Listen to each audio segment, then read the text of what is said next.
Please support the bar by subscribe, and sharing my cast. Follow my social media at Facebook, Instagram, Gab, Parler, BitChute, YouTube, DLive, Twitch, CloutHub, and Rumble, or join my Subscribe Star. Make a donation by clicking on the links on the description box. I am a listener-supported show, so any of the above is greatly appreciated. Help me grow and spread the truth, since the mainstream media obviously does not want to support truth. All links are listed on the description box. God bless you and enjoy.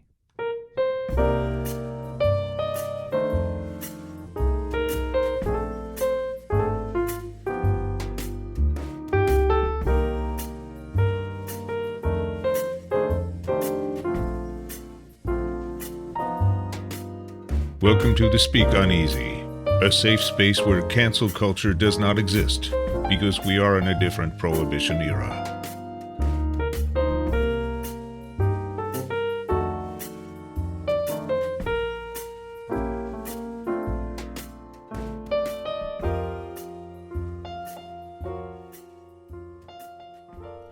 Good evening and welcome to another episode of the Speak Uneasy with your host, myself, the bartender.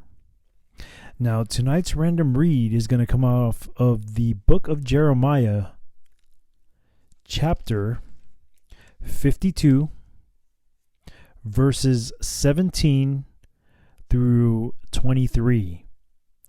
The subtitle reads, "The Temple Utensils Removed." Also, the pillars of brass that were in the house of the Lord, and the bases, and the brazen sea that was in the house of the Lord. The Chaldeans brake and carried all the brass of them to Babylon. The Chaldeans also, and the shovels, and the snuffers, and the bowls, and the spoons, and all the vessels of brass wherewith they ministered took they away. And the bassoons, and the firepans, and the bowls, and the cauldrons, and the candlesticks, and the spoons, and the cups, that which was of gold in gold, and that which was of silver in silver, took the captain off the guard away. The two pillars, one sea, the 12 brazen bulls that were under the bases, which King Solomon had made in the house of the Lord. The brass of all these vessels was without weight. And concerning the pillars, the height of one pillar was 18 cubits, and a fillet of 12 cubits did compass it. And the thickness thereof was 4 fingers, it was hollow. And a chapter of brass was upon it, and the height of one chapter was 5 cubits, with network and pomegranates upon the chapters round about, all of brass. The second pillar also and pomegranates were like unto these, and there were 96 pomegranates on a side, and all the pomegranates upon the network were 100 round about. Once again, this random read came from the book of Jeremiah, chapter 52, verses 17 through 23, the temple utensils removed. Now, my take on this.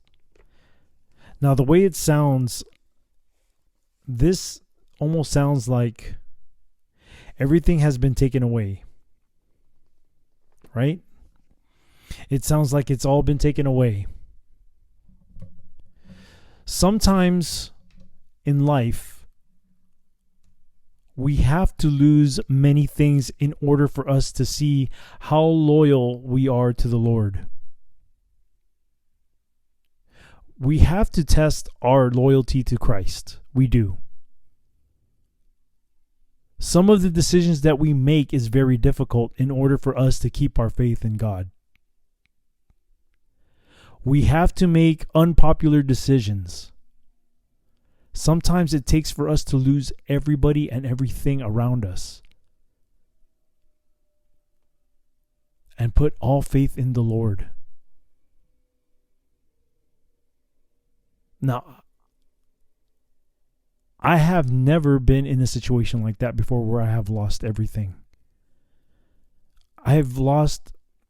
There have been situations where I've lost many things that were very dear and important to me. And I have lost people who are very dear and important to me too.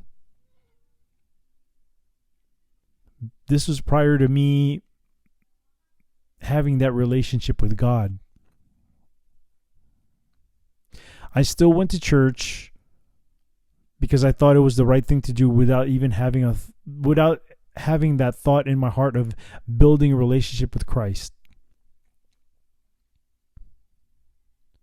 And I'm beginning to realize as I get older that you have to make decisions that are very unpopular. You have to make decisions for you to lose many things, many things, or even many people around you who you think are loyal to you, to find out if they are honestly loyal to you, and honestly to find out if they will be there for you in your darkest time. Last year I went through something that was very difficult for me because I made an unpopular decision. That got me punished. Only a handful of people reached out to me. There were a few people even I did not expect to reach out to me, and they did. I did not expect some people to reach out to me. That told me the true character of that person, or those people who reached out to me, who I never thought would reach out to me.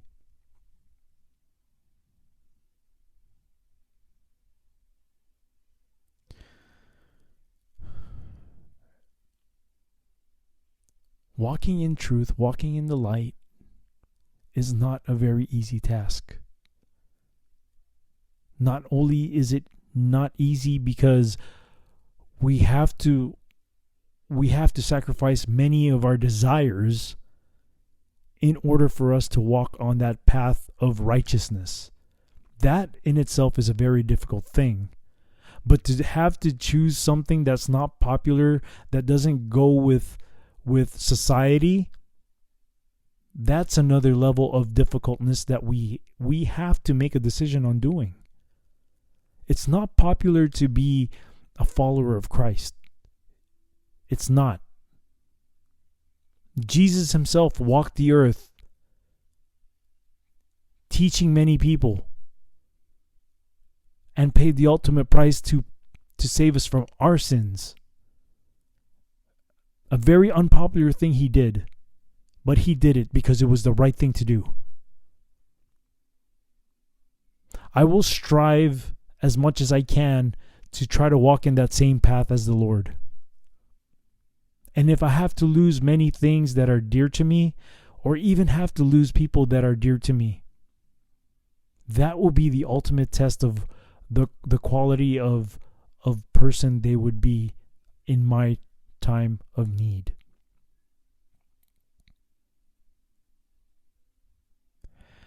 There are similar things happening, I think, with the president. Well, not this current president, but I'm talking about Donald J. Trump, of course, which he had to put himself in a position where he needed to know who was very loyal to him, no matter what. And I think there are things happening in the works. It's just a thought. I don't have any verifiable juice on it. But I honestly think that he is still working behind the scenes. He is not going to let us down. He is sent by God to do God's work. We are all sent here to do God's work in this Patriot movement. It's not about the country. Believe it or not, it really isn't. It's about coming back to God. Now, that was my thought on the random read. So, we are going on the next thing on my agenda, which is the cocktail portion. Now, I want to give a shout out to a person that I met on Twitch from random shows of the movement. Her name is Debi, and I gave her the choice to choose the cocktail of the day. So today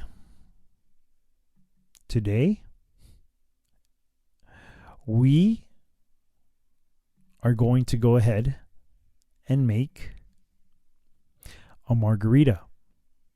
Not just any margarita. We are going to make a strawberry margarita. So, what I have with me, excuse me, I'm sorry about that. Okay, so what I have with me are the ingredients of making this cocktail. So, we're going to start off with pouring. We're going to start off by pouring as soon as I get my jigger here. Hold on for a moment. We're going to start off with 2 ounces of tequila. And tonight's tequila that I'm using is El Padrino tequila. It's a Blanco. I am not a big fan of tequila because for some odd reason, every time I drink tequila, the bad spirits always come and get me. They always do. I don't do well with tequila, but only because it was a request of Debi. We are going to do this drink. So I'm going to pour 2 ounces of this into my shaker. Now I got 2 ounces in there. Next thing I'm going to put in there is an ounce of Cointreau or triple sec.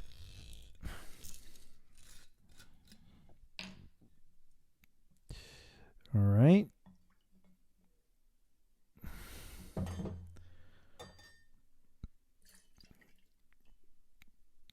Now, I also have with me 3 fresh strawberries that I've sliced, and we're going to throw that inside. We're going to throw it inside the shaker. Okay? Next thing we're going to do is we're going to muddle this. We're going to muddle the strawberries that are in here.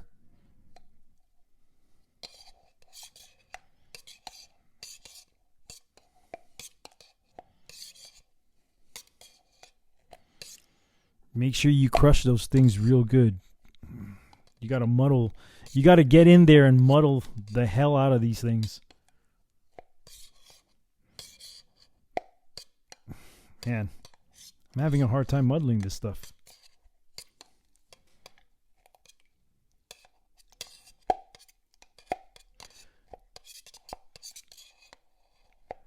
Wouldn't it be awesome if I was doing this on video so then you guys can see me? Well, I'll tell you what. I'll be working on that soon. The moment I see good support here, I will quit my job and I will do this full time. And I will do this on video, which would make a lot more sense for you guys and probably be a lot more cooler. I've already got the bar set up here. It's just a matter of me making the content on video. That's all that it is. I'm still muddling this thing. I'm trying to get it squeezed up really good here so then, you know, you can have What I should have done was chop this into smaller pieces. But man, I'm a home bartender. I'm not a trained bartender. I don't do bartending for an actual job. But I do think bartending is such a cool thing. Or if you want to get technical, mixology I think is a very, very awesome thing. One of these days, I will open up my own place. One of these days, if that ever comes. If that ever comes. All right. I think I've muddled the crap out of this thing. Okay. That's that. Make sure I don't make a mess here on my desk. Now I'm going to go ahead and put ice in here.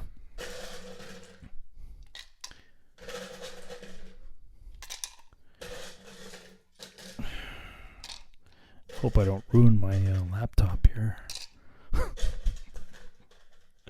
Just to show you guys that I wish I can do this at my bar. All right.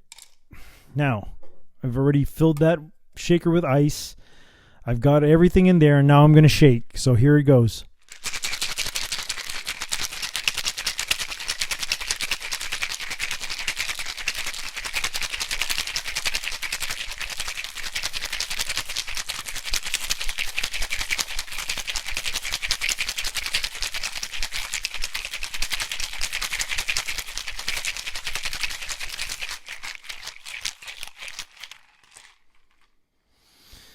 Alrighty.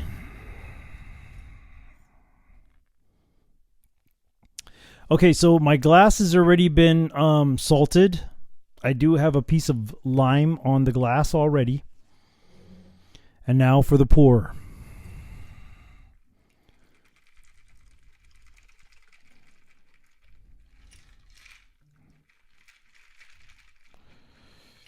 You know what? I'm going to go unconventional and just put everything in there, including the strawberries that were... Ooh, that looks so beautiful. Oh, that looks so beautiful.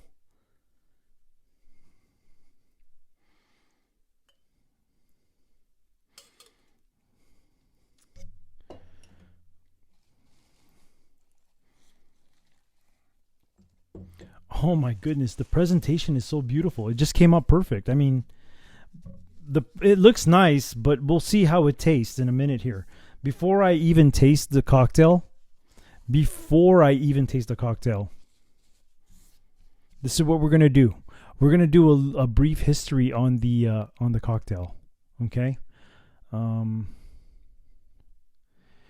Okay, so the margarita. According to cocktail historian David Wondrich, the margarita is related to a popular Mexican drink, the Daisy, okay, remade with tequila instead of brandy. It became popular during Prohibition as U.S. residents traveled to Mexico for alcohol. There is an account from 1936 of Iowa newspaper editor James Graham finding such a cocktail in Tijuana, years before any of the other margarita creation myths. In 1937, Cafe Royal cocktail book contains a recipe for a picador using the same concentrations of tequila, triple sec, and lime juice as a margarita. One of the earliest stories is of the margarita being invented in 1938 by Carlos Danny Herrera at his restaurant Rancho La Gloria, halfway between Tijuana and Rosarito, Baja California. Created for customer and former Ziegfeld dancer Marjorie King, who was allergic to many spirits but not tequila. This story was related by Herrera and also by bartender Albert Hernandez, acknowledged for popularizing a margarita in San Diego after 1947 at the La Plaza restaurant in La Jolla. There are also claims that the margarita was first mixed in Juarez, Chihuahua at Tommy's Place Bar on July 4th, 1942 by Francisco Pancho Morales. Morales later left bartending in Mexico to become a U.S. citizen, where he worked as a milkman for 25 years. Mexico's official news agency, Notimex, and many experts have said Morales has the strongest claim to having invented the margarita. Others say the inventor was Dallas socialite Margarita Sames, when she concocted the drink for her guests at her Acapulco Guerrero vacation home in 1948. Tommy Hilton reportedly attended, bringing the drink back to the Hilton chain of hotels. However, Jose Cuervo was already running ad campaigns for the margarita 3 years earlier, in 1945, with the slogan, "Margarita, it's more than a girl's name." According to Jose Cuervo, the cocktail was invented in 1938 by a bartender in honor of Mexican showgirl Rita de la Rosa. Another common origin tale begins the cocktail's history at the legendary Balinese Room in Galveston, Texas, where in 1948, head bartender Santos Cruz created the margarita for singer Peggy Lee. He supposedly named it after the Spanish version of her name, Margarita.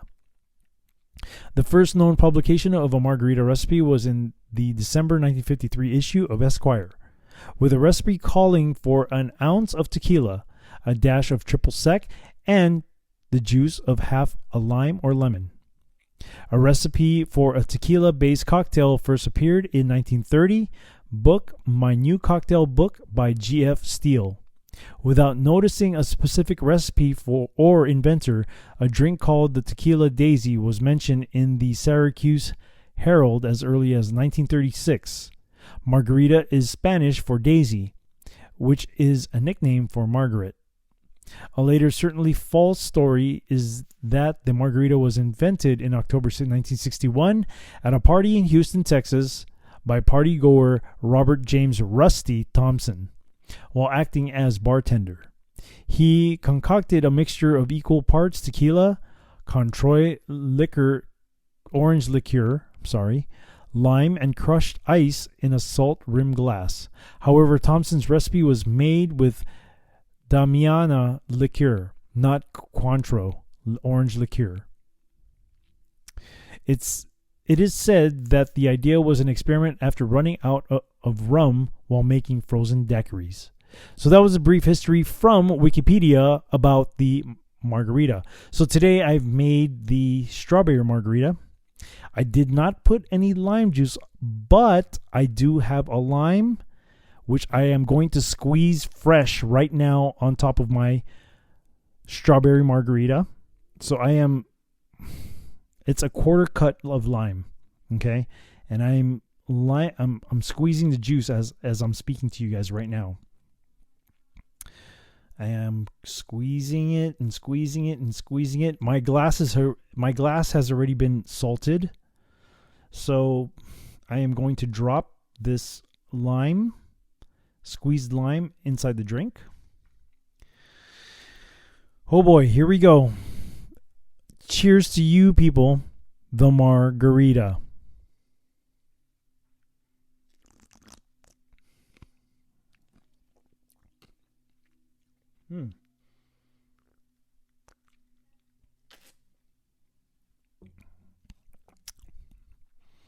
Oh my goodness. What have I done? You know, this fresh muddled strawberry. Oh, wow. Hold on. This is going to be my third sip. Hold on.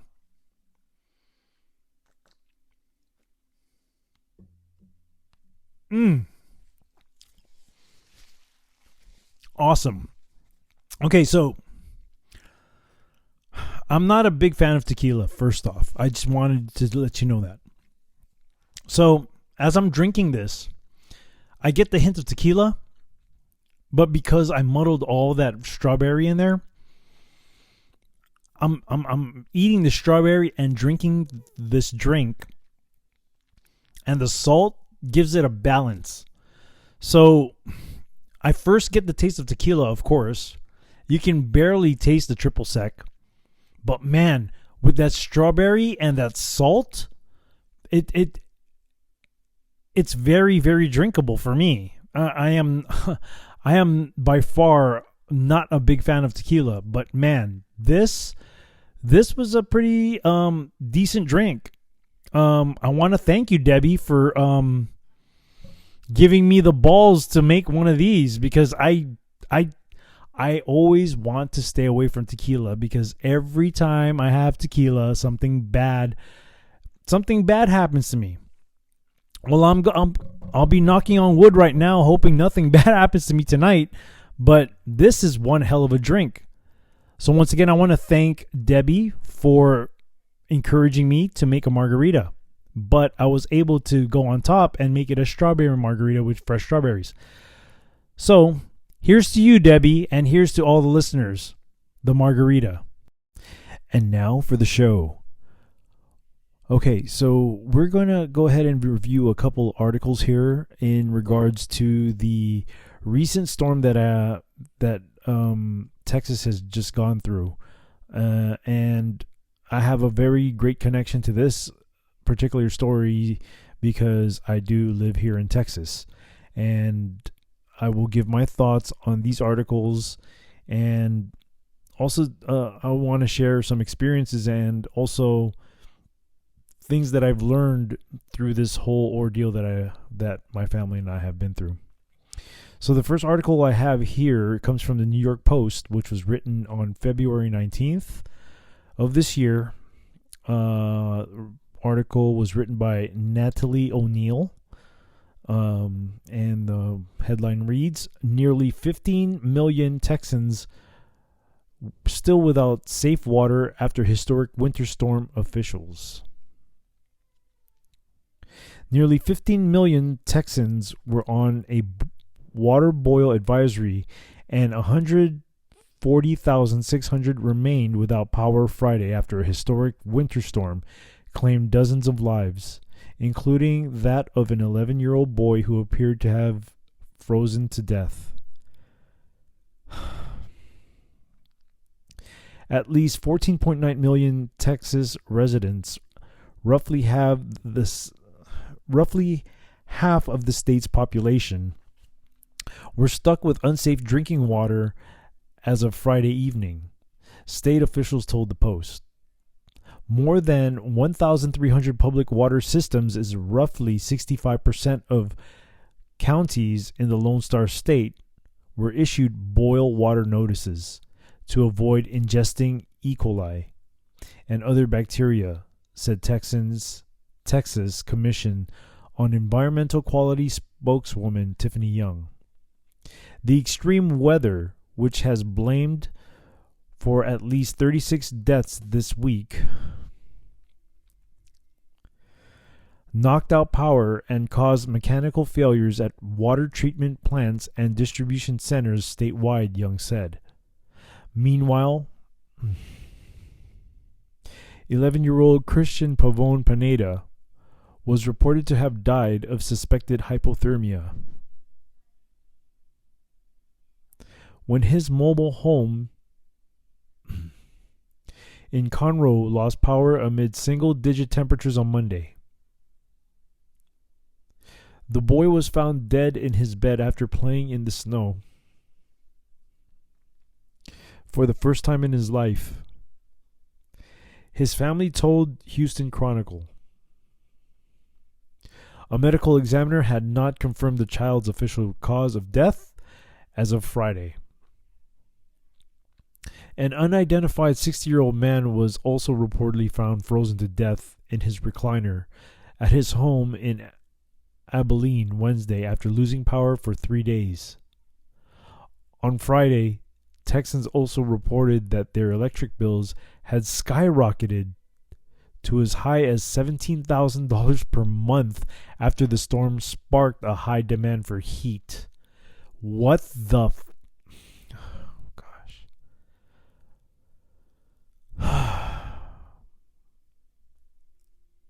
Okay, so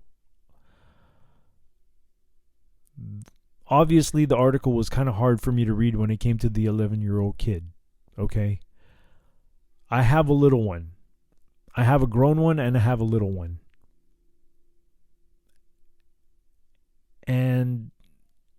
just the thought of imagining that boy playing with snow as he was laughing and smiling, not knowing that his death was coming very close to him, breaks my heart. It really breaks my heart.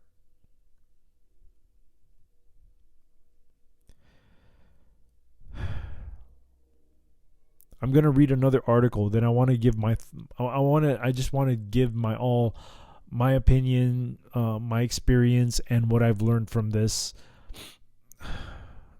after the next article. The next article is going to come from the Federalist. This one was written on February 19th as well by Jordan Davidson. Title reads, 1 week into Texas winter disaster, Biden finally plans to meet with FEMA. 1 week after a winter storm made its way across the United States to Texas, leaving millions without electricity, heat, and access to food and water, President Joe Biden finally signaled his intent on Friday to meet with Federal Emergency Management Agency Administrator Bob Fenton and potentially sign a major disaster declaration following pressure from Texas officials. Pressure?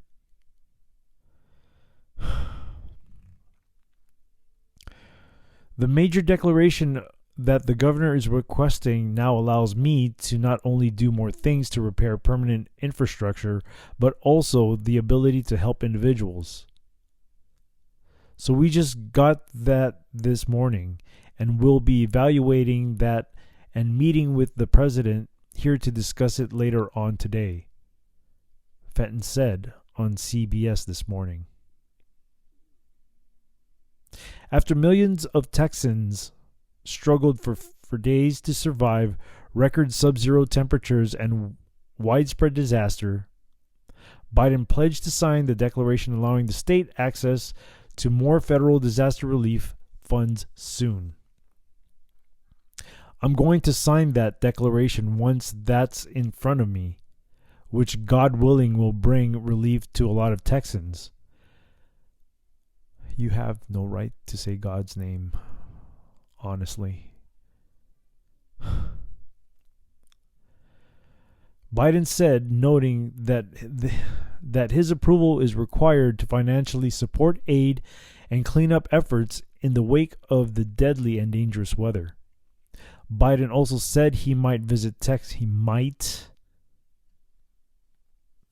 might visit Texas if he can do it without stirring up what he believes to be inevitable crowds. I plan on being in Texas in the middle of next week, but what I don't want is to be a burden. When the president lands in any city in America, it has a long tail, he said. Biden signed a federal emergency declaration which allowed the state $5 million in federal assistance. On Sunday of this week, at the request of the Lone Star State Governor Greg Abbott, if he signs the new major emergency declaration, Biden expands the amount of funding directed at the state as well as opens up who can receive that money, including individuals, nonprofits, and local governments.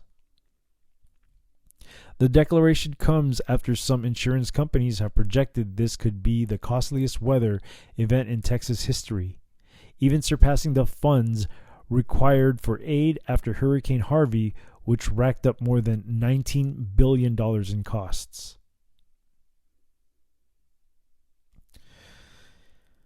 Once again, that was written by Jordan Davidson of The Federalist. So, let's rewind to the first article that I read.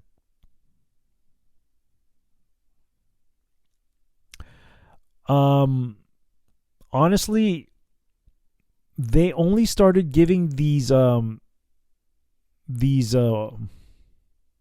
orders for water yesterday, which was the 19th. And I'm doing my show today.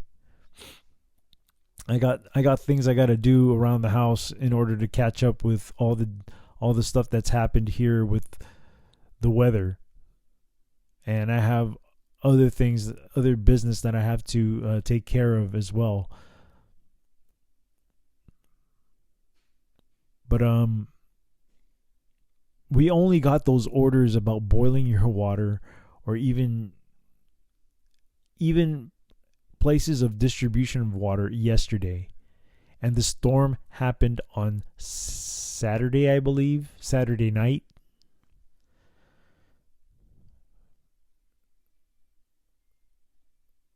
So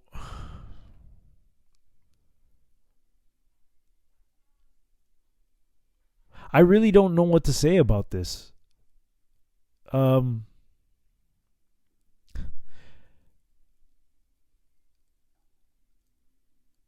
it was a hell of an experience. I tell you that. It really was.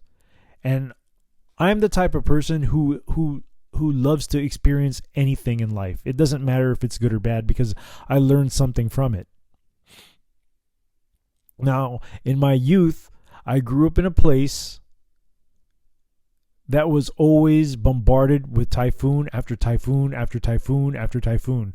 So I know what to do when there's no power and water. I know how to kind of survive, but this whole snowstorm thing was very new to me. This was a different monster for me to handle. Luckily, survival skills that I've learned in the place that I grew up as a kid taught me that I was supposed to save water, and I'd always have to be prepared with my own supplies. I know how government works. And government is nothing you want to rely on, because they don't give a damn about you. Especially after going through all this, when everything is...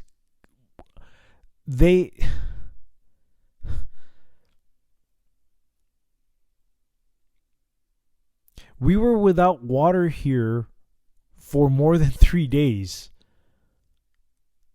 as far as running water goes, because I was smart enough to save my own water. And part of that too is because I'm a quote I'm somebody that somebody would excuse me, I'm trying to find the words to say here. To a normie who has no clue about what's going on in the world, I would be deemed as a conspiracy theorist. Okay? So, because I am a conspiracy theorist, air quotes, I was able to prepare for the worst.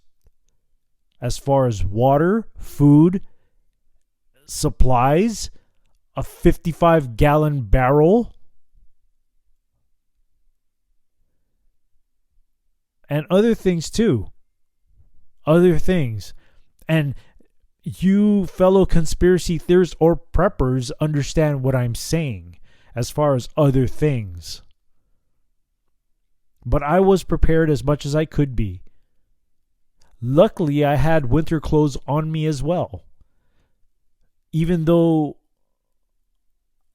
when I first moved out here, winter, like snow and winter storms, were never in my thought.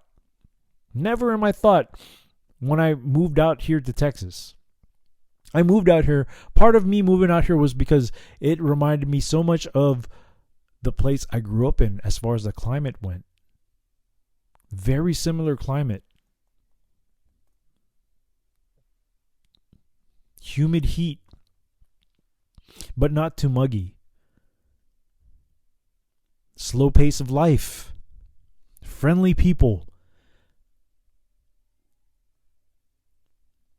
That's the reason why I moved here. But luckily, because of the things I've been through as a child, being bombarded by so many typhoons and an 8.1 earthquake, I was able to be prepared for this event, for this snowstorm. The only thing that threw me off was the cold of the snowstorm. And we went down to single digits, baby. And that, other states might be saying, that's nothing. That's like a norm here. A norm here. Well, for me, it's not a norm. Okay. And you guys that live in states too that have these on a normal basis during these times of the season. Now, if you were to go through a typhoon, you'd probably say the same thing as me right now, only without having to complain about the cold weather. Because I've been through floods. Okay? That ain't fun. I've been through having no power and water weeks, maybe a couple months at the most. I've been through it. It sucks. It really does suck. I am so glad for those experiences because it's taught me a lot of things on not to freak out about losing power and water. But man, taking these cold, like 3 small, I'm talking about cups, okay? 3 small cups, I'll say 3 to 5 cups. 3 to 5 cups of water in a bath. It's survival, baby. I didn't mind doing it. I did not mind. It kind of sucked with having just cold water. I mean, we were able to boil some. Luckily, we still had some gas. So we were able to boil the water. And my wife is really smart. Okay? She came from a country that had weather like this as well.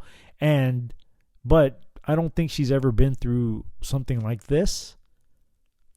But she's been through typhoons as well. Okay? The country that she's from, they have all 4 seasons. They do get hit with typhoons as well. And to top things off, when they have an earthquake in her country, the first thing they do is go uphill because they're expecting a tsunami right after an earthquake. So the country she's from, she's well prepared. She's a very smart lady. And that's one of many reasons why I'm with her. So she had the brightest idea to start melting ice so we can use the melted water for toilet water. And I said, man, that is a great idea. And everybody in this house put in some work as far as collecting ice. Collecting ice seems like such a simple thing to do, but you start doing that for a long time and your hands start to freeze up. And you get to the point where you have to stop because you don't want to get frostbite and you don't want to have to lose a limb. My 9-year-old daughter was kicking ass out there, picking up ice, helping this family sustain its survival. She didn't want to do her homework. I mean, she still had her online school she had to do. But man, when it came to like doing stuff around the house, as far as survival goes, because when I tell her to clean her room, she doesn't want to do that. I tell her to go collect some ice, man. She'll run out there. There could be a blizzard out there and she'll run out there and collect ice. Crazy girl. But it was such a great experience. And I'm glad that I was stuck here in Texas to suck with all my family members. It was a great experience. And I'm glad that we didn't have it as bad as the 11-year-old boy or the 60-year-old man.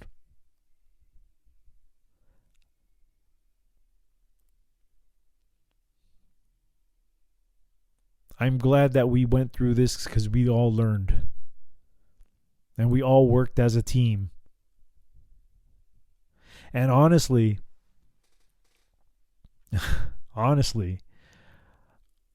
I hope that you guys hearing this would learn something from this too.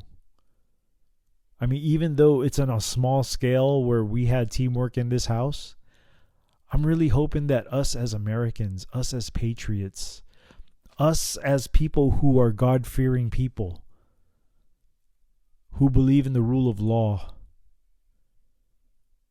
I hope that we all can learn something from all this, at least what I'm talking about. And I'm hoping that we all can help each other out. And it doesn't matter what situation one of us other patriots are in. It could be financial, it could be spiritual, it could be emotional. Just be there for each other to pick each other up. And that is the main goal of this show. Let me tell you what my number one priority is for this show. My number one priority for this show is to spread the word of the Lord.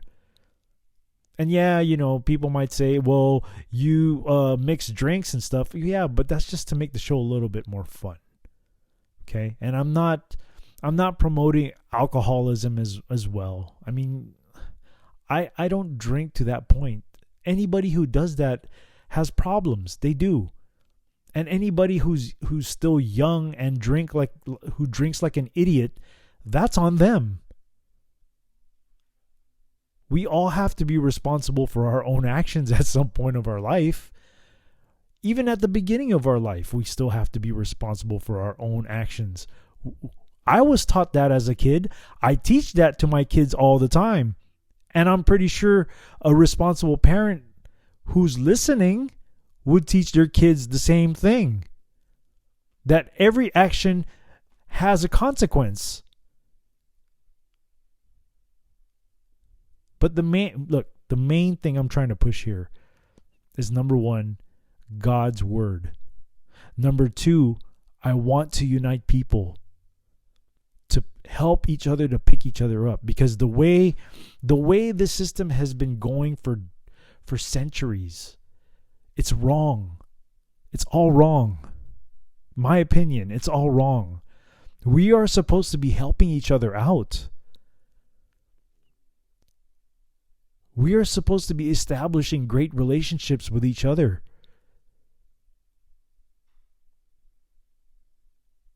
Some person might have a different type of talent than another. And with those talents, we help each other out. We pick each other up who needs to be picked up.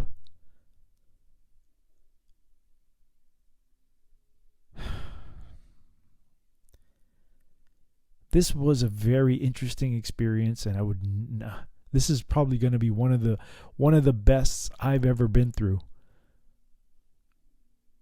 And it did suck. The cold weather sucks. I don't know how you people up in those other states do it. I don't know how you guys do it. I came from a small island with tropical weather, which was pretty humid, and I also dealt with a lot of typhoons. So the cold is it's not a friend to me. I hate the cold. There's nothing cool about snow. I mean, yeah, I shared pictures on Facebook and people say, "Oh, that's beautiful." And my response is, "Man, that ain't beautiful. It's cold." There's nothing beautiful about freaking being cold, man. It looks beautiful, but those looks can be, I'd take the heat over cold any day. Any day.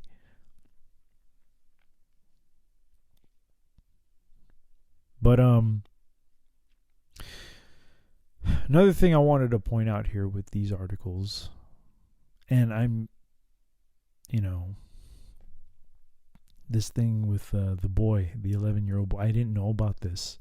and I'm only reading it now. And there's a reason why I don't read articles prior to doing the cast, is because I want you guys to get my initial reaction to things, you know. I want this to be as real as possible, you know, because I'm not the type of person, I can't fake it. If there's just no way I can fake it. But this broke my heart when I read this, because I was remembering my daughter being outside trying to build a snowman too, and playing in the snow and laughing. And I can only imagine that this little boy was doing the same thing. But because nobody helped, and I'm not, you know, we all got to help each other out.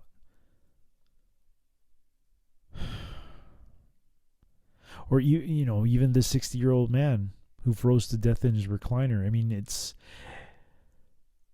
unfortunate, you know. I don't know. Common sense would usually tell me that if there was an elderly person living next door to me who was by himself or herself, that I would check on them to make sure that they're okay. You know? I don't know why people that I don't know why that didn't happen. But yeah, these boil water notices and all this stuff, it only came out the day before this, or the day this article came out. So yeah. Oh, and another thing too I wanted to share is that a couple days ago I went to the grocery store. The roads were bad. Luckily, because of the job that I do, I was trained in a way to drive. I was trained to drive a certain way in certain circumstances.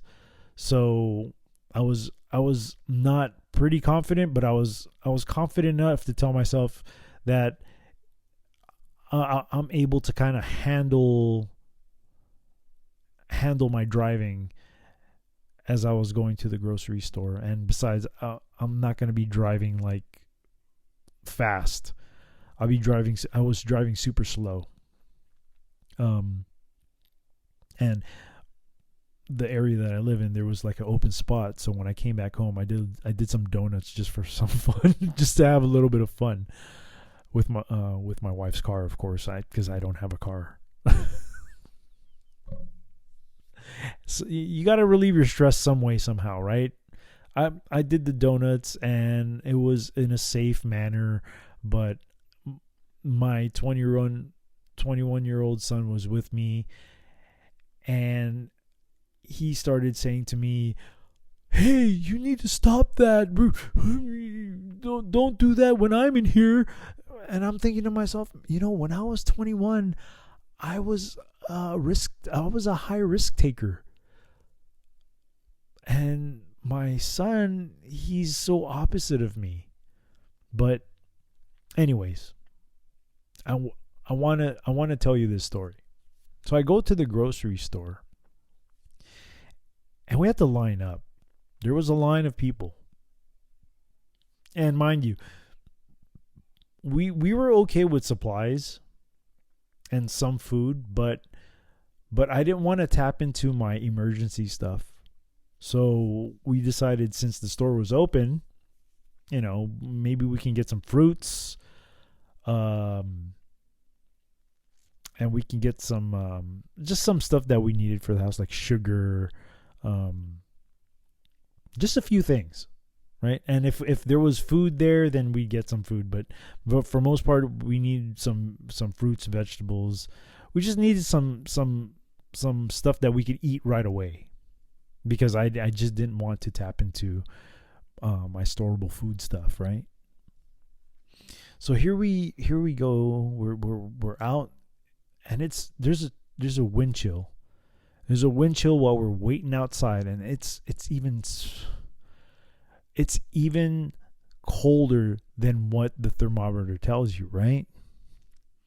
And as I'm waiting in line,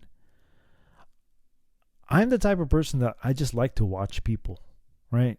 For one, I want to be aware of who's in my surroundings. Okay. For two, sometimes it's just entertaining to watch the stupidity of people. That's just me. I get entertained off of people, and because my awareness is kind of like, it's up there. That's just how I am. So, anyways, I'm standing in line with my son, and I can tell like people were not even prepared for this, right? You had people. First off, it's cold as F, okay? And there's a wind chill, and there's snow on the ground, and there's ice on the ground, and it's slippery, right? As well as it's wet. And the clothes that you saw on people, I don't know how they came out of their house not saying to themselves, man, it's cold. Because I saw people on shorts, I saw people in Crocs, and, look, I'm not being judgmental here, okay? It was just observation on my part because the first day after the storm hit, I freaking ate it in my back porch like a scene off of Home Alone. I fell on my back. I landed on my back, and I landed on the steps. I slipped like as I was walking forward, and I had boots on. I still slipped, and I fell on the ground on the steps. Luckily, it didn't hit my spine, and because I trained judo and jiu-jitsu for such a long time, I was able to break the fall. It just came automatic to me because that's what judo and jiu-jitsu does for you. It prepares you to take falls, and I was able to break my fall.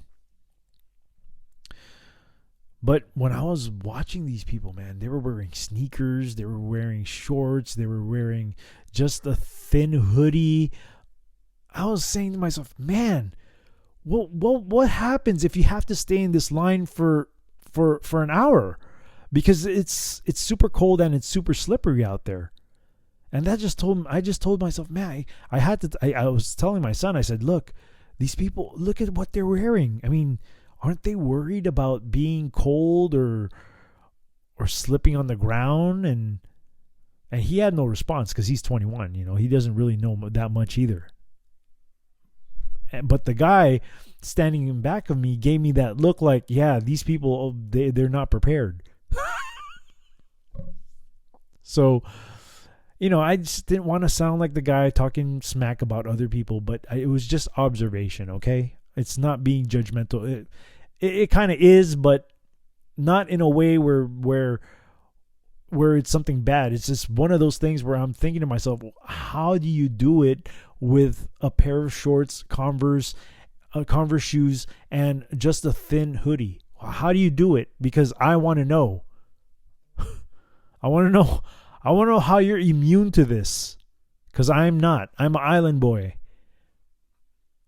And top things off, people were driving, right? And usually in the snow, you want to be able to have 4x4. It's kind of like off-roading.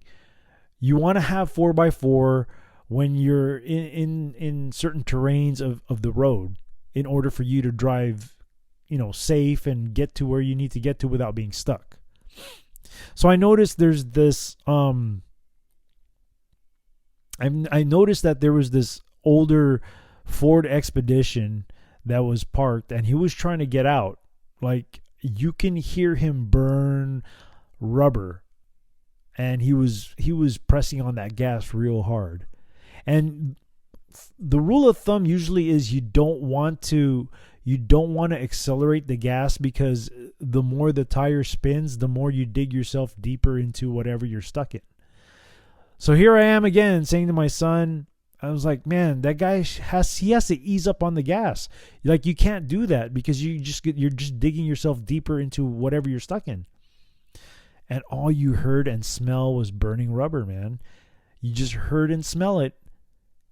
And the guy in front of me, he says, well, see, he says to me, see, that's the reason why I parked in a secluded area, because there's a lot of amateurs here driving. And I said, you're absolutely right. And I did park in a secluded area as well, where I wasn't surrounded by other cars, because I know that a lot of people here in Texas don't know how to drive. First off, they don't know how to drive in the wet weather. Second off, I'm pretty sure they don't know how to drive in the snow or the cold or the frozen ice on the road. So, just my observation about all this stuff just told me that people were not prepared. So I go in the grocery store, and man, that was another sight. Like, there was hardly anything in there, in the grocery store. Hardly anything. The funny thing, I thought, though, a couple funny things, but let me get to the first funny thing, though. I was craving some ice cream. I wanted to buy some ice cream. I don't know why. It's cold as F. I'm thinking about ice cream. I still want to eat some ice cream. But I go in there and I'm looking at the ice cream. And I said to myself, and there was a lot of ice cream there because, it's cold. Who wants to eat ice cream? Who besides me wants to eat ice cream? I looked at it and I said to myself, I'll just pass on it, man, because it's cold. It's cold. And if the power goes out again, I'll be stuck with a bunch of ice cream. So I passed on it. And so I went to another aisle where they had frozen pizza. And I was craving pizza. So I looked at the box, right? And I saw the box, and it was I looked at the box, and it was one of those cauliflower crust pizzas, and there were a bunch of them. And I said, screw this, man. If I'm going to eat pizza, I don't want to eat none of this hippie food stuff, man. Like, I want to eat pizza. Like, I want dough. I don't want like a cauliflower crust. I want the dough, right? I want everything bad that comes with it. I want it.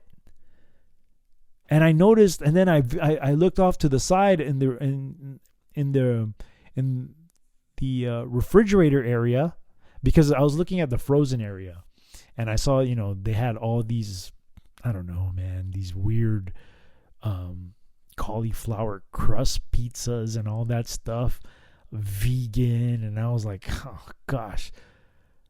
And I looked over to the side, right, and they had, the whole vegan meat things and all that stuff, and it was packed. Like, nobody wanted that. And I said to myself, man, even in a situation where food is very, very low, people still don't want to eat that crap.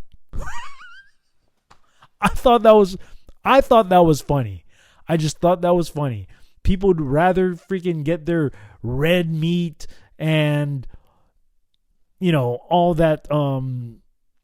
They would rather eat the real meat than that plant-based stuff. I just thought that was funny. That was so funny. So I wanted to share that with you. So I ended up picking up some pizza at Domino's Pizza, because they were still taking orders for pickup, and I was able to get me my pizza the way I wanted it, greasy, with dough, got it with extra sauce and cheese. Yeah, I mean, I paid for it afterwards, but I don't care. I don't care. I know I should be eating more healthier at my age, but man, when you go through when you're stressed out and there's something that you're craving, you're going to do whatever it takes to get what you're craving just to relieve your stress a little bit. So I wanted to share that with you guys. It was fun. It was a funny trip to the grocery store, and yeah, it was just interesting, funny and interesting. So in regards to the other article by the Federalist with this so-called president,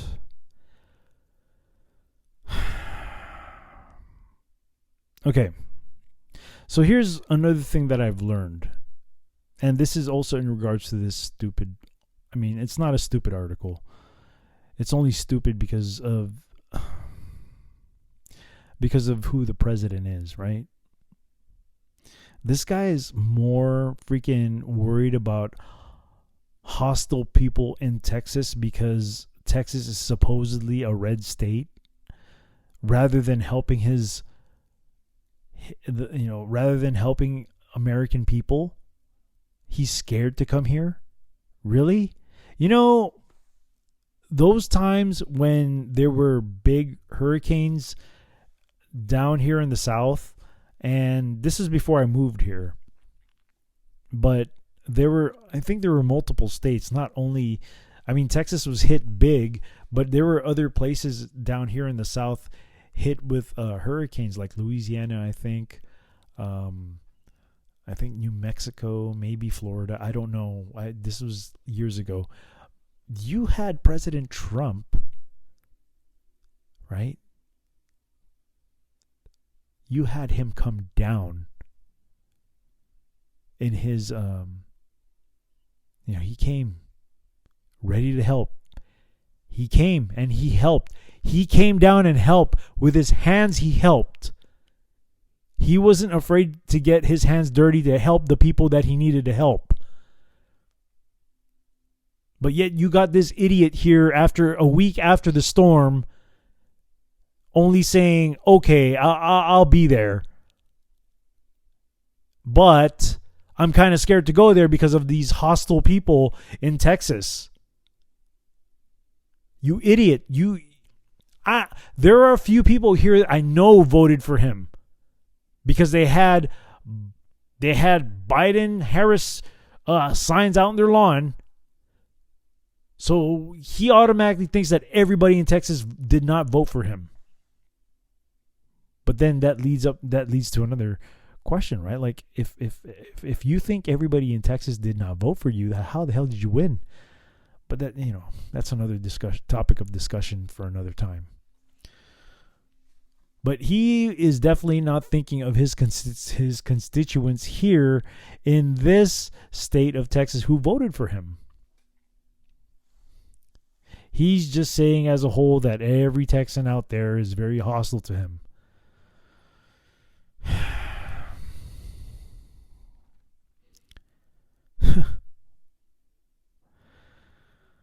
This guy, man.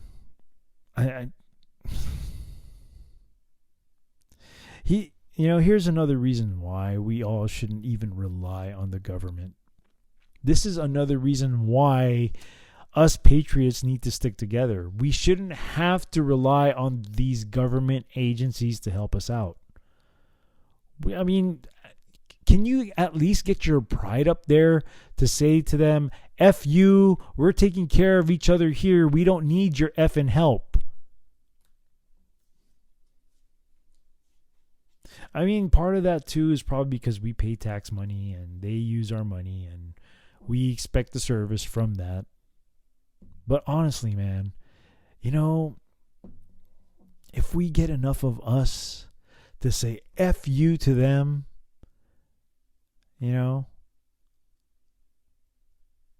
and help each other out, I think we'd be fine.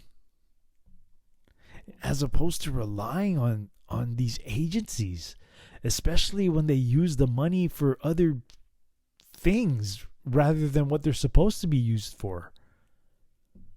let alone other. They give our hard-earned money to other countries, for gosh sakes. And I don't want to use the Lord's name in vain. That's why I almost said the Lord's name in vain. But man, we really got to wean off this relying on these government agencies to bail us out every time we are in trouble. How about we as American people help each other out and say F you to them and show them that we don't need them?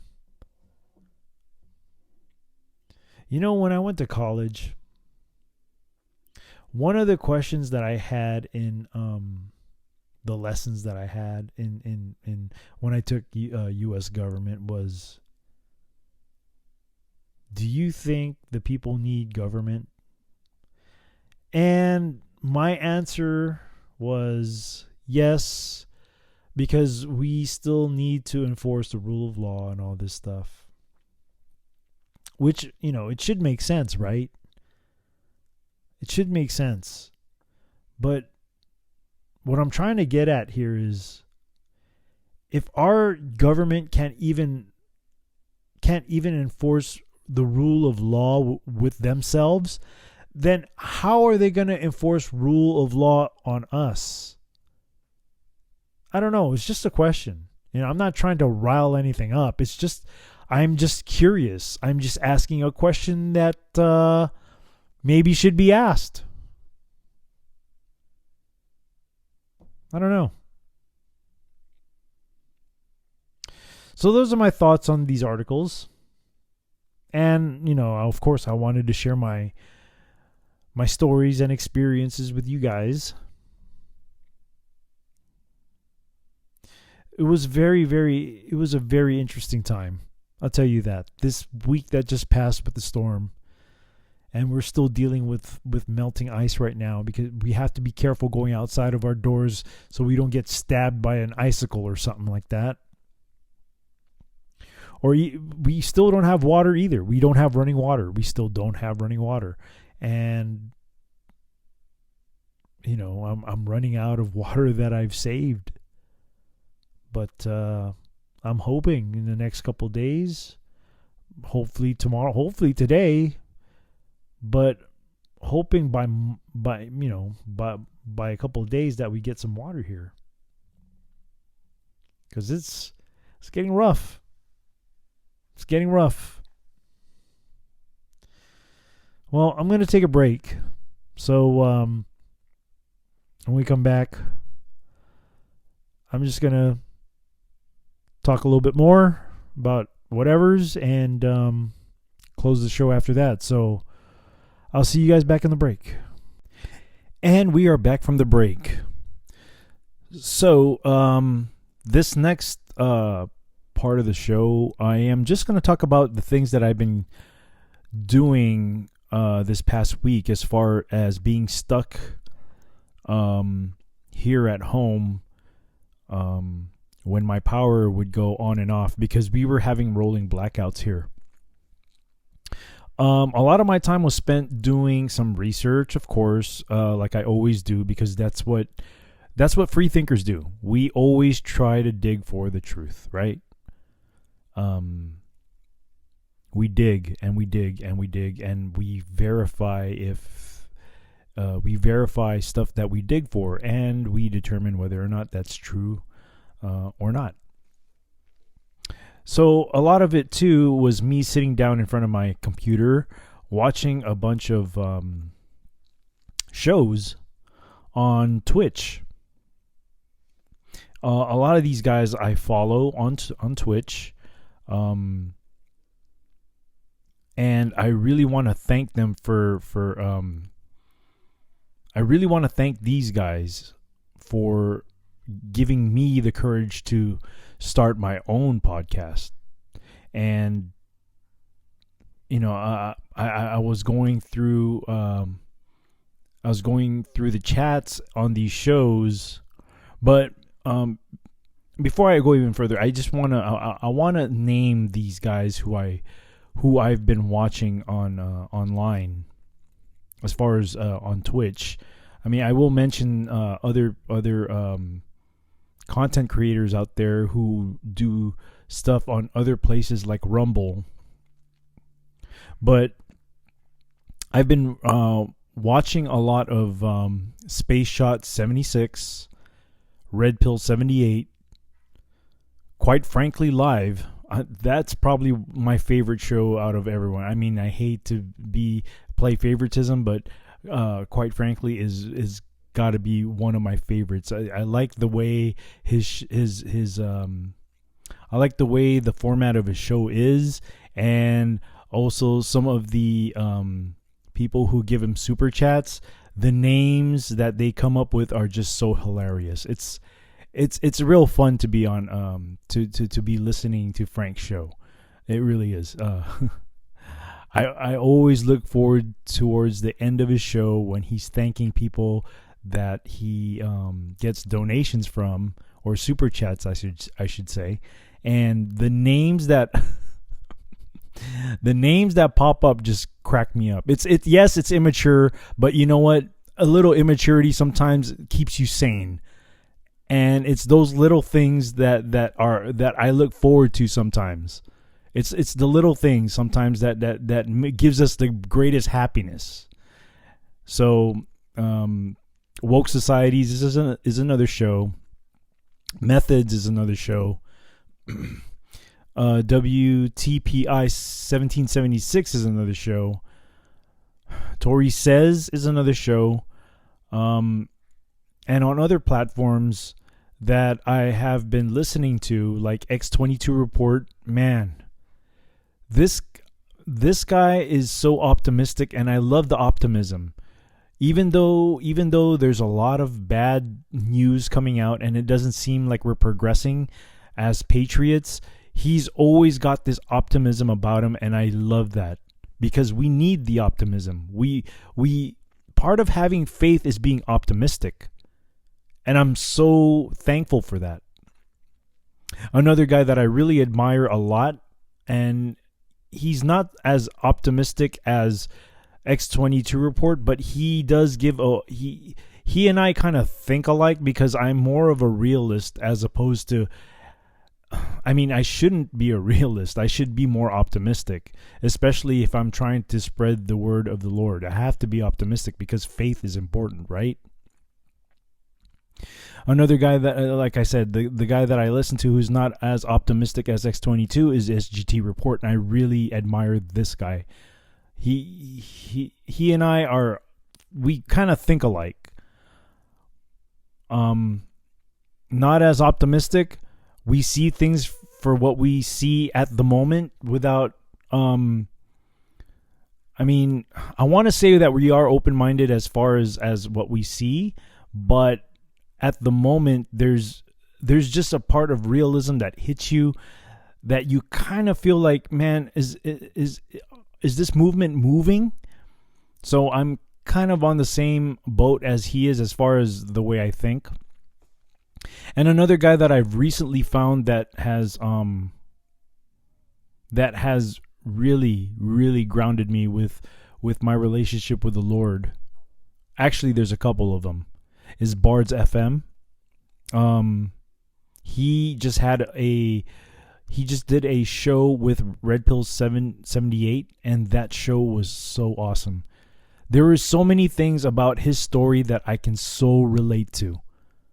There's just so many things I can relate to, and I'd really love to explain the relation between his story and mine. His, of course, is on a higher level because we're dealing with military intelligence. So, of course, his story is a lot more. It's more. It's on a higher level than mine. One day I would love to spill the beans on my experiences. But being that I am still employed and I still work for an entity, I have to keep my mouth shut. And that's just the way it is. I really don't like the fact that I have to keep my mouth shut, but in order for me to keep on providing for my family, I have to play the stupid game. This is why I do this podcast, is because I really want to be able to do the Lord's work. I want to be able to do what aligns with my morals and principles. I want to be able to be a free employee for myself. And I don't want to have to deal with anybody else's BS, because I can deal with my own BS, and I can be a good critic to myself. And I know when I need to improve something or not, and I can tell that to myself and be honest with myself. As opposed to taking stupid orders that I don't agree with. So, this is my journey. So yeah, Bards FM, I'm not as knowledgeable as he is with scripture, and I'm still learning. I really am. I mean, I really want to push the Lord's word out there, and I really want to spread it out there. And I'm not as articulate as he is, but I'm just telling you people what's in my heart. And another person that I've recently started listening to, I've heard of his name thrown out there a few times. He's been on other people's shows before. And and this guy also, he is in tune with the Lord's word as well, is White Hat. I am so glad to have found White Hat and Bards FM, as they are making me understand the Lord's word even more. Because as much as I want to go to a church per se, I just I don't know. I haven't been to church in so long. Like I think the last time I went to a church was when I got baptized. And that was sometime last year in, I want to say like October, maybe August, somewhere around there. And I have this man to thank. He has a YouTube channel. His YouTube channel is called The Controversy 7. And I was baptized by that man. And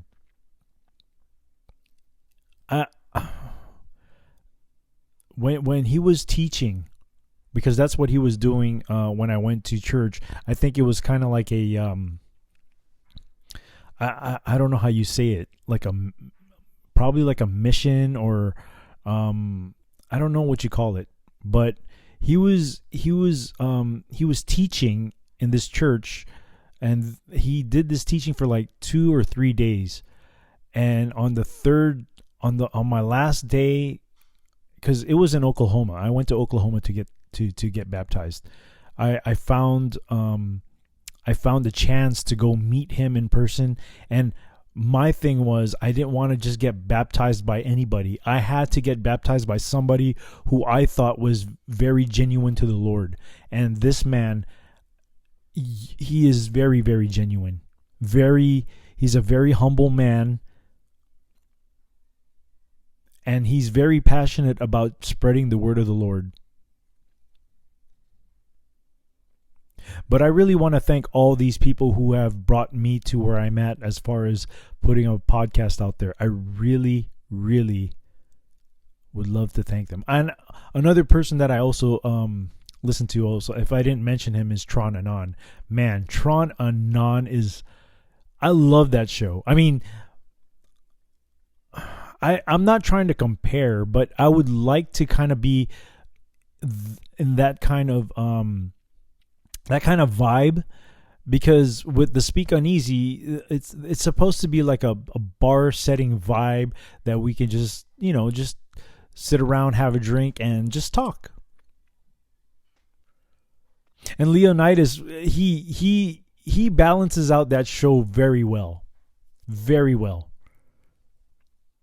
So big ups to all those guys. Because without those guys, I don't think I'd have the nuts to do this. Honestly. I mean, part of it, of course, was my experience last year where, you know, I got, like I said, I have to be quiet about certain things. But let's just say that this was assigned to me. And I chose this way to do it. But as I'm watching these shows, right, on Twitch, I meet all sorts of different people on the chat lines. Very, very great, like-minded people. And I had a very, very, excuse me. I had a very deep conversation with one of these people. Her name is Debi. And it was very nice and refreshing to meet Debi. She's going through stuff, as we all are. But I was telling her that there are certain battles that we just can't fight. It's beyond our control. As much as we think we have control of a lot of things in our life, we honestly don't. Especially when it comes to the spiritual part. We don't have control of that. But we do have control of having a communication with God and His Son. Actually, if we go in the pecking order, we have to go through His Son first, right? So I was telling her that we just have to give our lives to the Lord and let them fight the battles that we can't.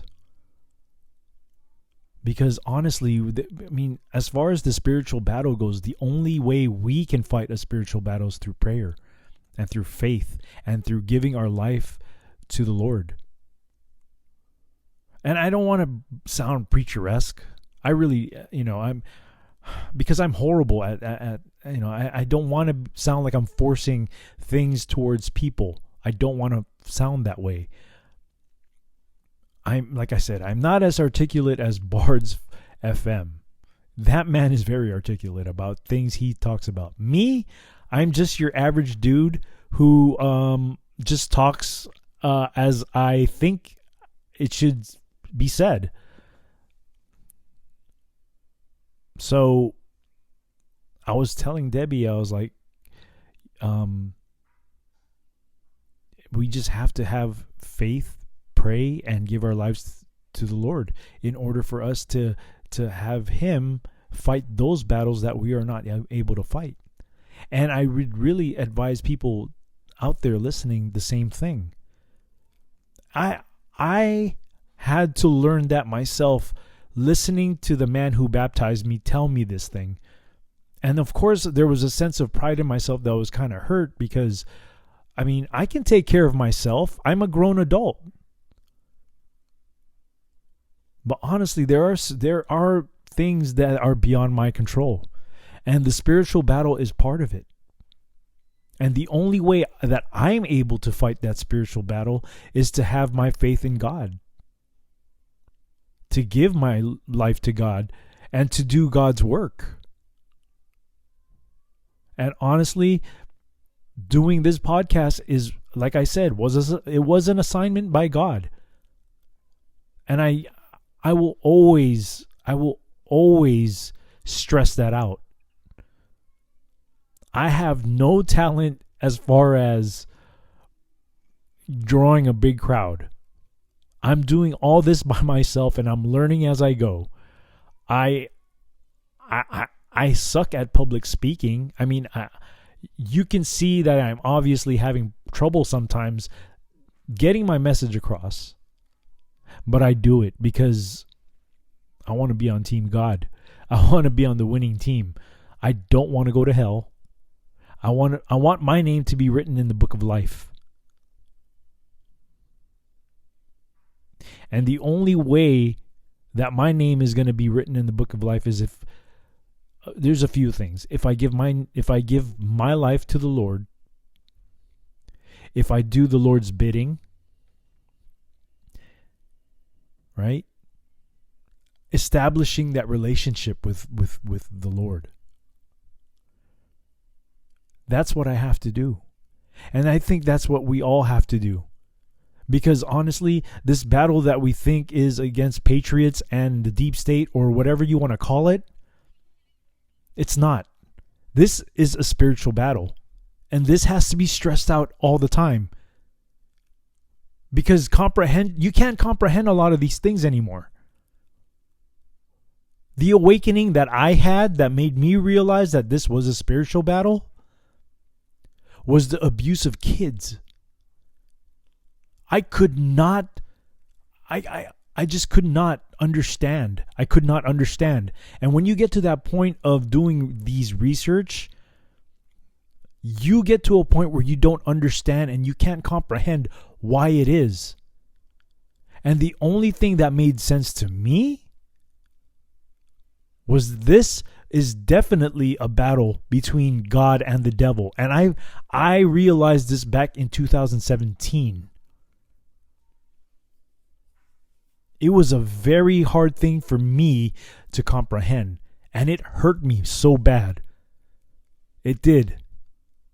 The innocence of children taken away from them. Even being killed. Because I have children.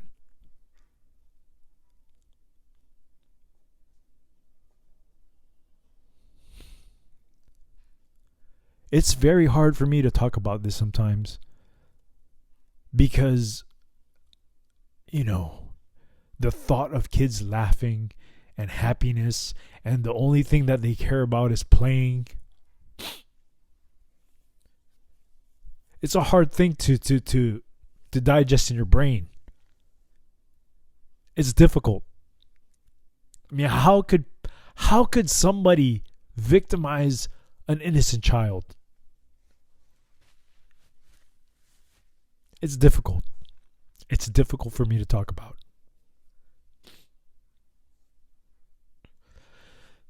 And that was the day I said to myself that I need to start having a relationship with God. That was my true red pill moment. I can say that I was red pilled ever since 2006, yes. But my true red pilling was when, was when I started having that relationship with God. That was my true red pill moment.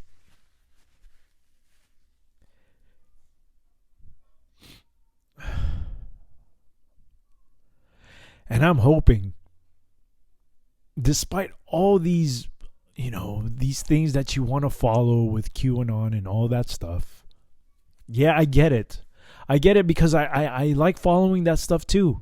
It's very interesting to me. Sometimes it could get entertaining. It's like a movie. Yes, it's like a TV series that we watch, right? It keeps us coming back for more. But we have to remember that this is ultimately a spiritual battle. And I will always repeat this because people don't get it sometimes. You can do all the digging you want for truth. You can do it and bang your head with it. And the reason why you're banging your head is because you have no comprehension of it. What you're looking for is the wrong thing. You're looking for an answer that fits what you can comprehend in your brain. Well, I'm telling you right now that the only thing that comes to mind that makes so much sense to me is the spiritual battle between the devil and God. I mean, can't you see what's going on around the world? We just had a bad snowstorm here in Texas. And I know that there are other states that have this on a norm, but this state was not prepared for something like this, which is why it was a bad thing that happened to Texas. This weather is not normal for Texas, especially during the wintertime. It's not. Which means the state is not prepared for it. Many people weren't prepared for this. An 11-year-old kid died for God's sakes.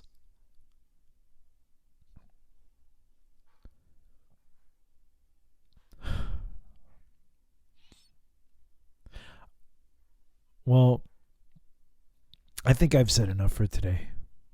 And this discussion today was it was a very emotional roller coaster for me because I've just gotten through a lot of things with this snowstorm here. This was new to me. Okay? I appreciate the experience because I've learned from it. Luckily, as a child, like I said before, I've went through many typhoons, which helped me to become more prepared than other people out here. The only thing I didn't have experience in was cold weather. And that sucks. Cold weather sucks.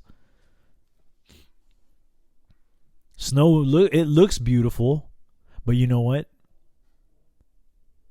I bet Eve, right before she ate of the forbidden tree, she thought the devil looked very beautiful as well, right?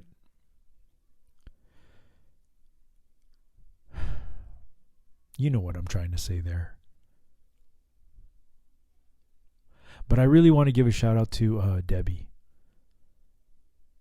It was my pleasure meeting you and having that little short discussion with you. And especially to all the people that I meet in these chat rooms. They are phenomenal people.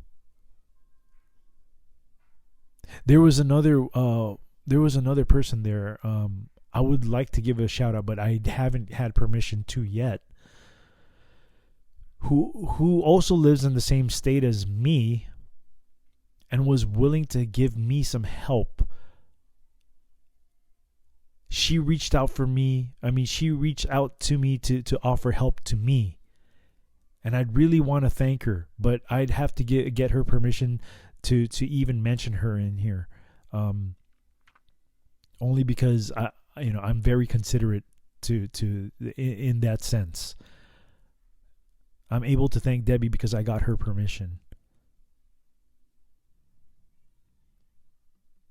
But amazing people in the chat. And you know what's cool? You know what would be really cool is that everybody, if we all can just live that way, right? Whatever talent we have, we offer it to other people and help them, and in vice versa, whatever talent they've got, it's helping each other out. It's advancing the human race into the next level. Because the things that we've gone through these past few years with with a godless society, it's not working. It's ugly.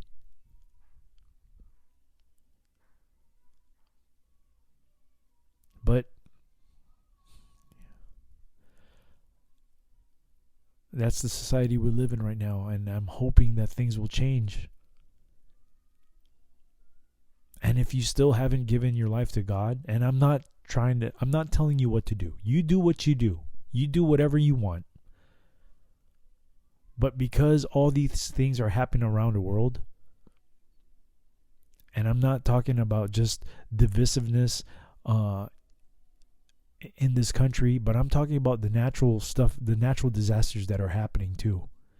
Japan just had a big ass earthquake like a week ago in the same place it did back in 2011 in Fukushima. And I did a report on that.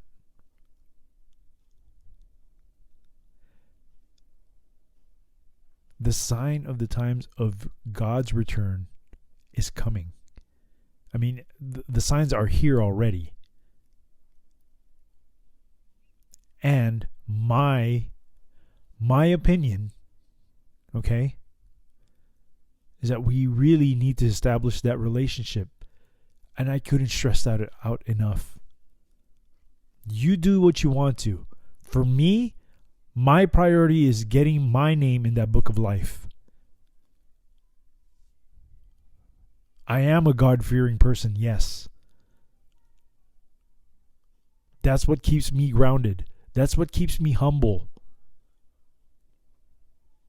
And I like the way that Bards FM explained the me society versus the spiritual society, something to that effect.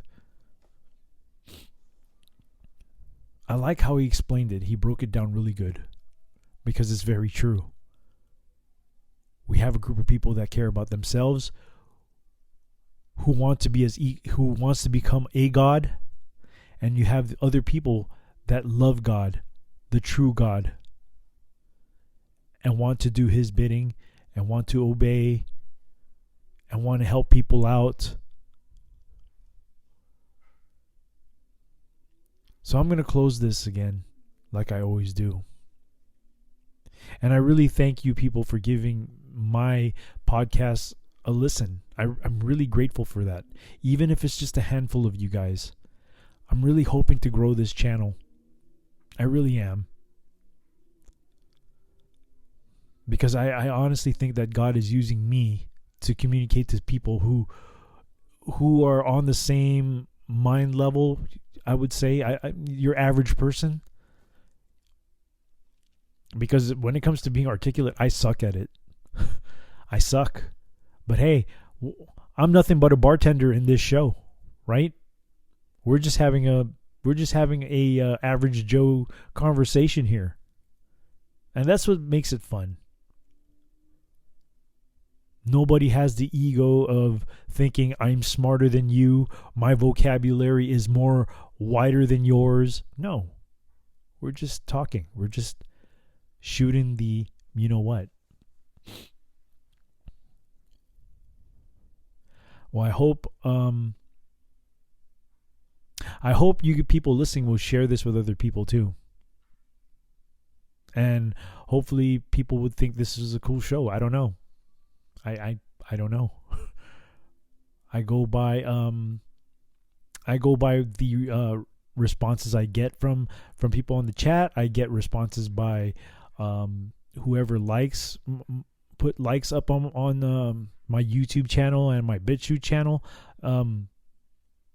That's the only feedback I get.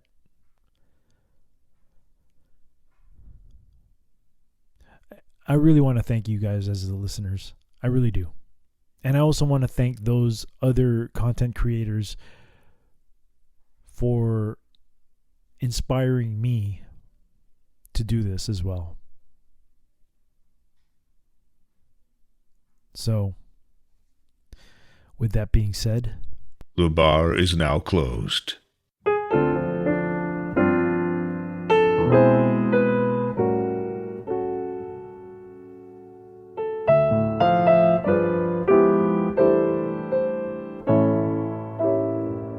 I can't help but wonder if I'm under a spell. It's more than a passing notion. I've never fallen with such devotion. I can't help but wonder if it's only a dream. Am I naive or can I believe that things are really as they seem? Can anyone explain how to understand what's true? I know I just can't take it. Whenever I'm with you,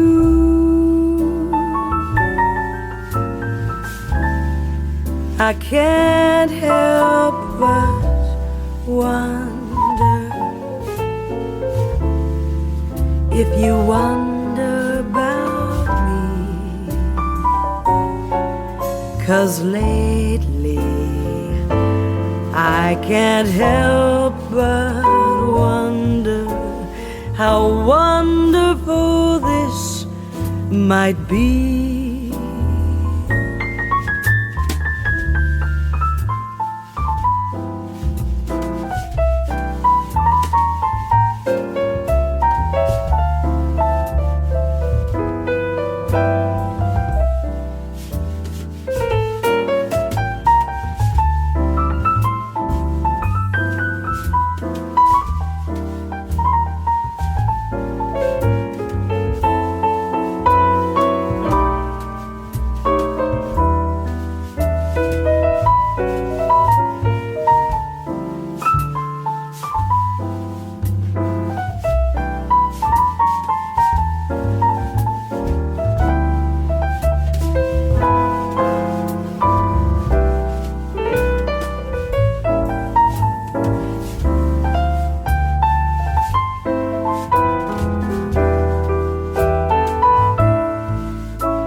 Can anyone explain it? How to understand what's true? I know I just can't take it. Whenever I'm with you,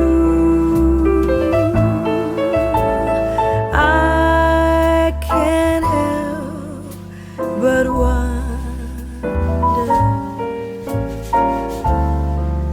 if you wonder about me. 'Cause lately I can't help but wonder how wonderful this might be. 'Cause lately I can't help but wonder how wonderful this might be.